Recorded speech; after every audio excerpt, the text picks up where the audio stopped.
O dyan? Anong masakit yung driver? So, na...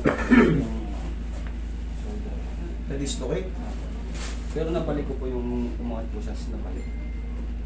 Ano na po siya, mga 5 times na po yung nangyayari pag na-repair sa buwan. Nadidislocate ang sarili mo. Kaya mo siyang, kunyari may gina. Yung iba kasi, may pumunta rito, nagbilyar. Dapang-dapa siya sa bilyar. Oh!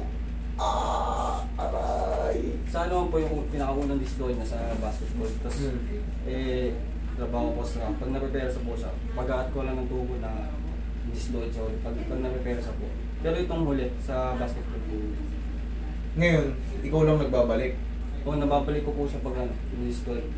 Yung ano po, yung mga kasama, inaatak po, hindi po nila mabalik. Pero pag ikaw, nababalik ko po na pag ginagawa ko bumabalik po. ganito ang discard Pero yan. umangat po siya naman. Ganito ang discard yan. Pag ibabalik mo sa sarili mo, kunyari ganyan, kaluwag na. Na-experience yan, ibabalik. Para hindi ka mahirapan, pinipiti mo lang ng konti. Ganun mo konti. Oo nga po, ganun po ginagawa. Pinipiti mo ng konti, ganyan, tapos tukuran mo ito, ganun mo. Pero mas maganda may katulong ka, pero kung kaya mo naman, basta pinipiti mo lang ganyan ng konti, ganyan-ganyanin mo. Lalagutok yun mo. Tapos palagi mo, kumbaga, igaganon mo para matesting mo kung nakapasok na yung head humerus mo sa glenoid. Okay? Ngayon, ang pagkakataong ganyan kasi, pag maraming beses na katulad yan, 7 beses na, bibili ka na ng parang, shoulder support. Kasi, yan, kahit i-adjust ko yan, kung maluwag na yan, katulad yan, naipasok mo na yan, sumasakit pa ba siya ngayon? O ano na po, pag meron po siyang gano'n na may masakit po. May masakit, may galaw. O, tignan natin kung may mababago pa ron. Pero kasi yung ganyang pagkakataon, ibig sabihin na overstretch yung mga ligaments mo dyan, mga muscle mo, mga tendons mo dyan. Ang pinaka-discarte dyan, pag, kunyari, siyempre construction tayo, sabihin natin, nagtatrabaho tayo, hard worker tayo. Bibili ka ng ganito. Sige, balik mo yung damit mo. Tuturuan kita kung paano ikakamit. Yan. Bumili ka ng ganito. Alam nyo yung may mga nakaka-experience ng kagaya kay sir. Muscle tape. Roy, mo.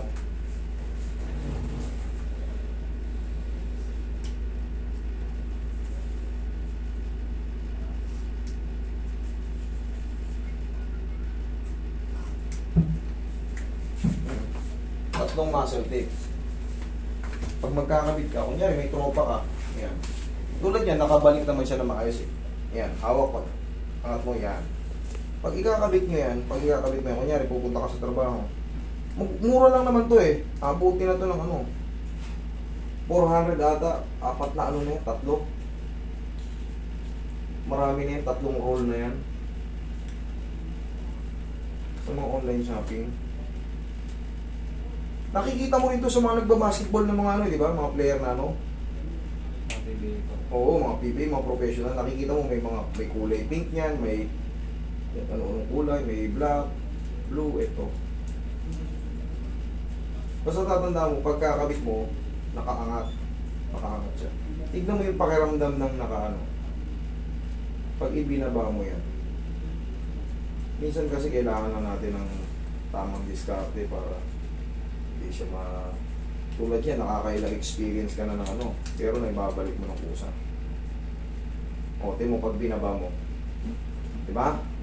Feeling mo, suportado siya. Ngayon, iaangat ko pa ng konti. Para, mayroon pa rin siya nararamdaman na may ibang kilo siya na may masakit. Straight ka lang. Yan, ganyan, relax ka lang.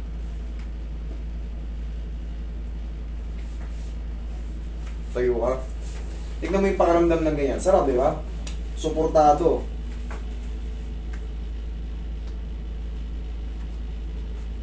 Okay, upo ka.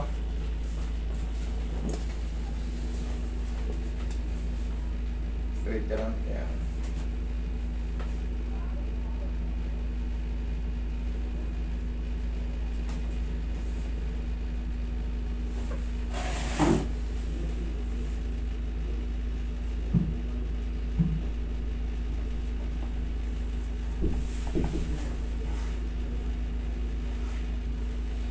Shoot naman.